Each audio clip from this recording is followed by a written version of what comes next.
I am not convinced that that $11 million is well spent when there are enormous gaps in practical services in the state and in the Commonwealth, but in particular in the Hunter. How much money is coming to the Hunter region? Very little. In fact, probably less than $1 million for the state's second most populous city. I am concerned that that money could have been directed in another direction. How would you spend the money? I would spend the money on establishing primary units for preventative education, rehabilitation through units for detoxification and halfway houses. There are gaps, there will continue to be gaps, and those gaps could have been remedied with this $11 million that is about to be expended on glossy publications. By the end of this week, a 24-page booklet will be distributed in the letterboxes of the 400,000 households in the Newcastle area. In it will be important topics aimed at increasing public awareness of drugs and their abuse. But more importantly, the government wants to teach the young, and that's where the Department of Education steps in. Wendy Arthur has been appointed the Student Welfare Drug Education Consultant for the Hunter region. Her job will be to provide in-service courses for teachers, aimed at increasing drug knowledge in the classrooms. Well, the approach to drug education will be a whole school, K-12 program with a preventive emphasis, giving students living skills to cope with a society that uses drugs. Things like building their self-esteem, communication, decision-making, assertiveness training. How successful do you think the drug offensive campaign will be in the schools? Our aim is to look at setting up ongoing programs that will involve parents and the community and the schools and the students totally, so that they own their program and want to see it a success.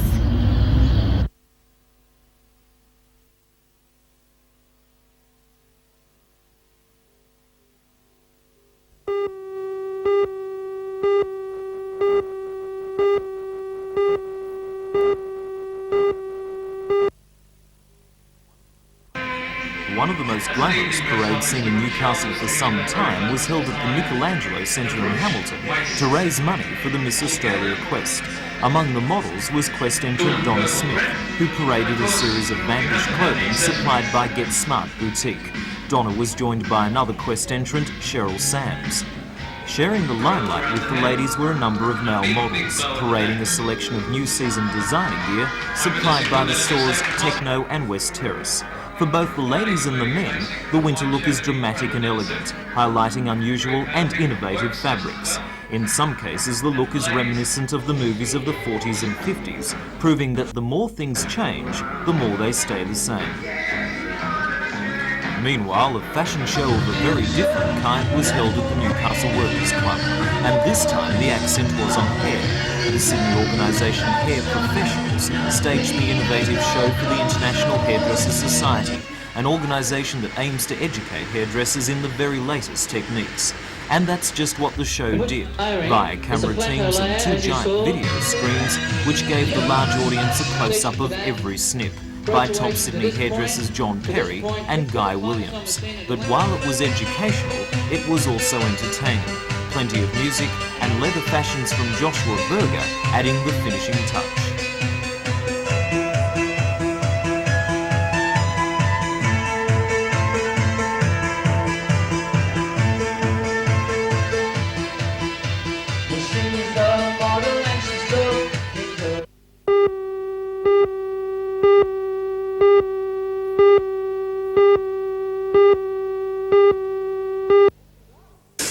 Yes, you're right.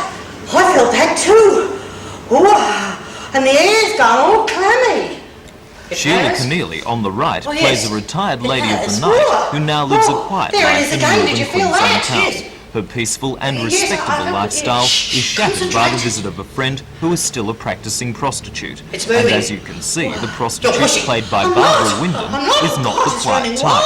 Barbara has a long list of theatre and television credits, the most recent being a role in A Country Practice. Sheila Keneally will be remembered by fans of Number 96 and for her role as Rosa in Kingswood Country.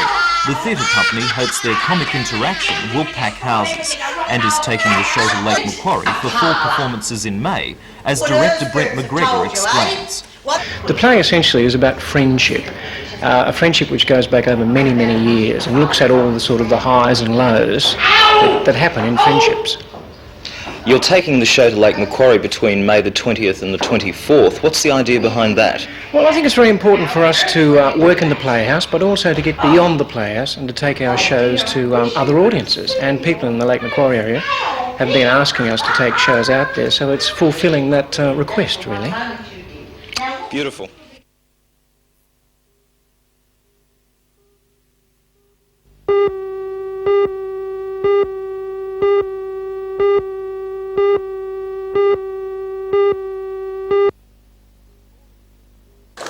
All of the presentations were carried out in the classrooms and workshops associated with the different courses offered at Glendale TAFE College.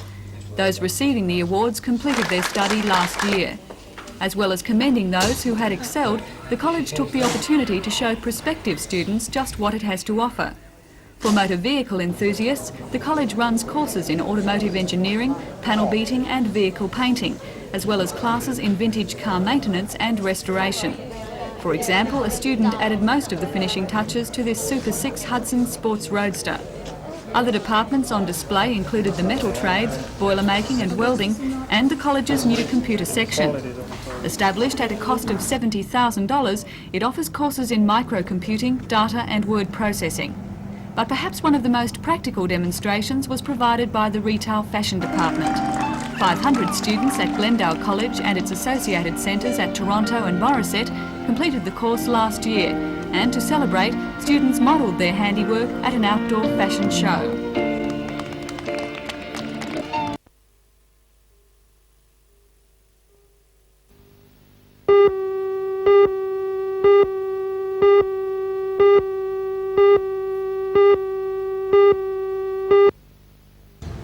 Well, there are many reforms in the federal sphere that have been introduced in the last 10 years, many of them very beneficial and under Labor and Liberal governments. The Freedom of Information Act, the Federal Ombudsman, a right to reasons for administrative decisions, and amalgamating and getting together all the federal tribunals so that there is a consistent development of administrative law and policy. I think that many of those developments could be reflected in the state sphere, and indeed in some respects are long overdue. Do you think the people of New South Wales know enough about what's going on behind the walls of the Wran government? Well, I think people are becoming more and more insistent that they do know. That is certainly the case in the federal sphere, where the numbers of applications under the Federal Freedom of Information Act are going up all the time. And I think the lesson is there. The government in New South Wales has promised a Freedom of Information Act on a number of occasions, and I understand it's being drafted. I think the time has come when we can expect such legislation will be introduced. It would be an important reform. Anything that in the world of big bureaucracy makes the administrator answerable to the citizens is a good thing.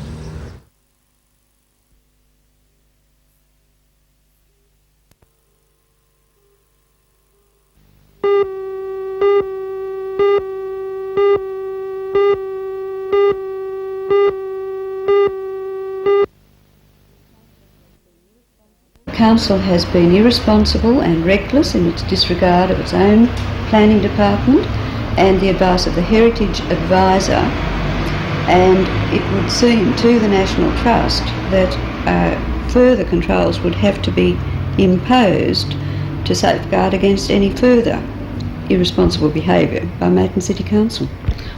It was Maitland City Council's handling of 3 demolition applications which drew this fire from the National Trust. In each instance, the buildings are old. The National Trust says historic. In each instance, the Council's own town planning department recommended against demolition. And in each case, the Council has ignored these recommendations. The most bitter dispute is over the disused Presbyterian manse in Free Church Street, Maitland. It's the property of the Catholic Education Office, which sought the demolition order. Council gave its consent. The National Trust responded by lobbying the Heritage Council of New South Wales and buying valuable time by slapping a heritage order on the building. Despite giving Council approval to the demolition of the manse, Maitland Mayor Pat Hughes described this delay as well and good. It was a very touchy decision for council to make, but we made it in good faith and after it had been inspected by the alderman, and we have to take a lot more into consideration than does the Heritage Council or the National Trust or even our Heritage Advisor. We've got The Mayor's sympathies, however, do not extend to this vacant shop in Swan Street, Morpeth. Its demolition was approved on the 8th of this month. But last night, a second heritage order was also placed on this property, on the grounds that the front masonry section dates back to the 1850s. Mr Hughes has described the action as ridiculous. The owner agrees, saying the property is dilapidated and frankly not worth saving. The third structure to be approved for demolition was the old stables behind the Hunter District Water Board. Despite a town planning recommendation that council refused consent to the demolition, it was approved and the stables were knocked down on Saturday. The National Trust says the council's actions show a change in policy which puts Maitland and Morpeth's heritage at risk. I think council, because of its irresponsible behaviour, should be sacked. It is not taking care of the heritage of our children and grandchildren and has deliberately gone against the advice of its planning department. The National Trust, the Heritage Council and even our Heritage Advisor, they're only hell-bent, and well and good, they're only hell-bent on saving all old dwellings irrespective of costs or anything associated with the progress of Maitland.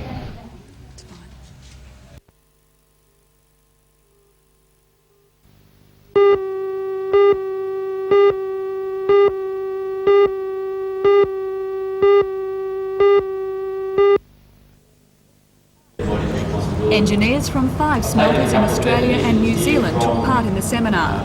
The companies are fiercely competitive, yet agreed to join forces because of the depressed state of the industry. 6 months ago, the price of aluminium fell below $1,000 a tonne.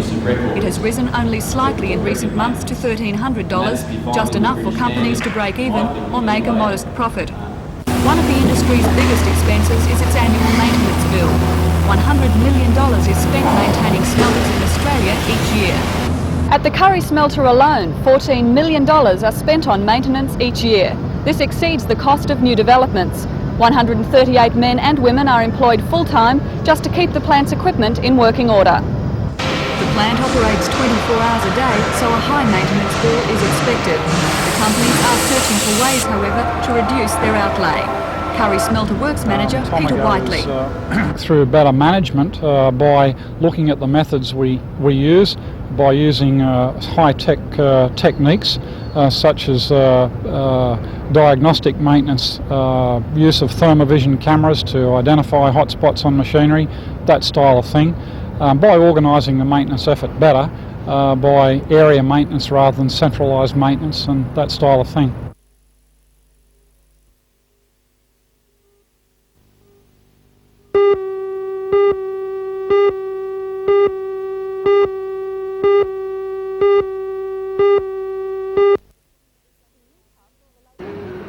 In Newcastle, relations between the BWIU and the BLF are strained amidst allegations of threats and intimidation. BWIU organiser Bob Cochrane claims a BLF official last night threatened one of his union members. Mr Cochrane alleges the BLF official said, "You're a local boy, we know where you live, so you better watch out." The BLF has strongly denied that any threats have been made. The deregistered union, however, has indicated it will step up pickets at jobs throughout Newcastle over the next few weeks. At the Williamtown Air Force Base this morning, a picket line was set up, according to the BLF, at the request of its members working on the expansion and upgrading of the base. The BLF says since the union's deregistration, construction companies are refusing BLF officials right of access to sites to talk to members. When we were deregistered, the company took away the right of entry, or the Arbitration Commission took away the right of entry to union officials, therefore leaving us with no legal access to these building sites. But we've informed the NBA and these building companies that we'll just refuse to recognise the Arbitration Act, and we'll continue to represent our members. There's only 3 of you here today, that's not much for numbers. How effective are your pickets going to be? Our pickets are going to be effective. We've got plenty of rank and file members who are out now around the jobs around the city and up the bush, and this is just a token picket. As I say, we were asked by our members to put the picket line on, and we've done that, and we'll just see what the reaction is.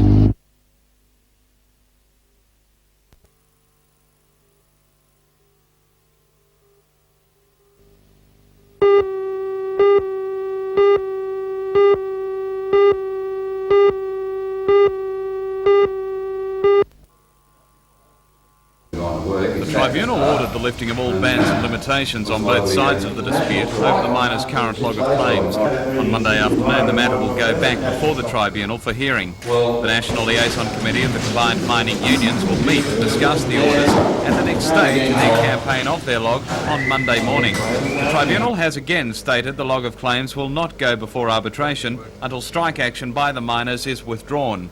Meantime, coal mines around the country remain idle as the planned 6-day miners' strike goes ahead, threatening valuable Japanese coal contracts. Yesterday, miners returned to work for a short time at Pelton-Ellalong Colliery after the mine's owners, Newcastle Wallsend Coal Company, abided by a tribunal order to withdraw its controversial no-strike agreement. The agreement was also withdrawn at Pelton's sister colliery, Gretley, but only tradesmen and mine mechanics returned to work.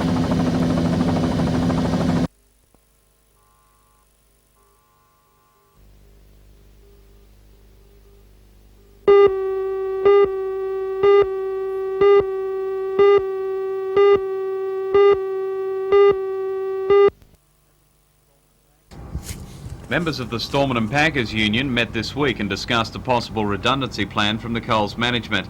Lynn Fox is proposing to close the former Coles warehouses in Newcastle and Sydney and distribute groceries through outlets in Goulburn and Summersby on the Central Coast. Coles management is formulating a redundancy plan over this next week and expect to put it back before the workers then. Final deals should be settled by late August. Coles says the rationalisation of distribution outlets has been caused by pressure to increase productivity and reduce costs.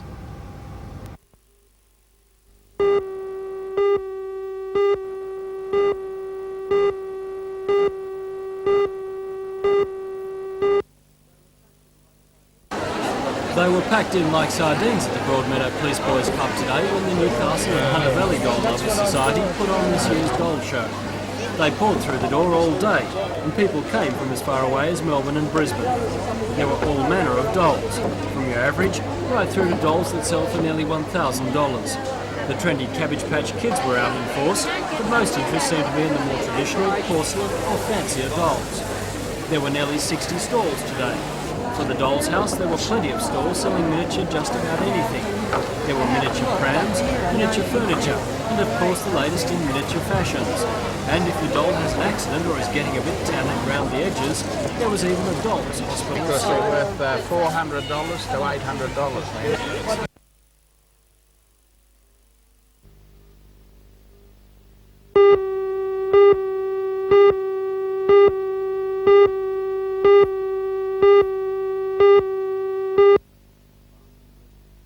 Barnsley residents are dismayed and angered by the proposed change to the route of the National Highway, which will now cut through the east and the north of the suburb instead of well to the west as originally planned. Locals point out that the eastern route was rejected in an environmental impact statement in 1983 on several grounds, including the effect on the recreation reserve bordering Cockle Creek. As well, several houses, including this one, will have to be demolished to make way for the freeway, which will be elevated between 8 and 10 metres above the ground. A major problem, say the residents, is that the freeway would be built on the Cockle Creek floodplain, and they fear their houses would suffer frequent flooding. The eastern route and a proposed third route to the west of West Wallsend are the subject of a new EIS to be published by the end of next month. The original western route was rejected because of mining companies who said it would lock up huge coal reserves. Residents say the DMR gave the coal companies what they wanted, while locals were kept in the dark. The only way that we found out that the road was going to come through here was when the surveyors came through putting the pegs in the ground, and we believe that it has been known by some of the other government departments that this has been known by them for some considerable time.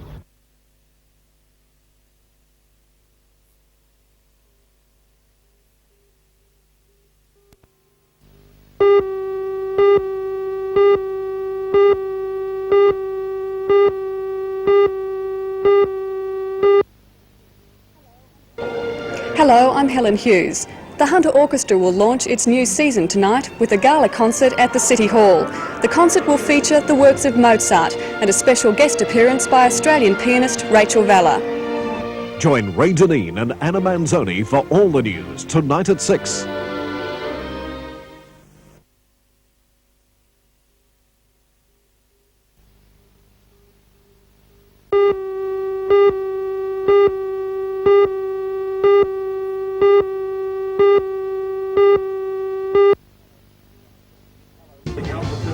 Hello, I'm Mark Warren. Today on the Central Coast, emergency crews were involved in Operation Cold Storage.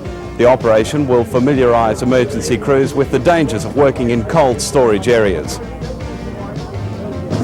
Join Ray Deneen and Anna Manzoni for all the news tonight at 6.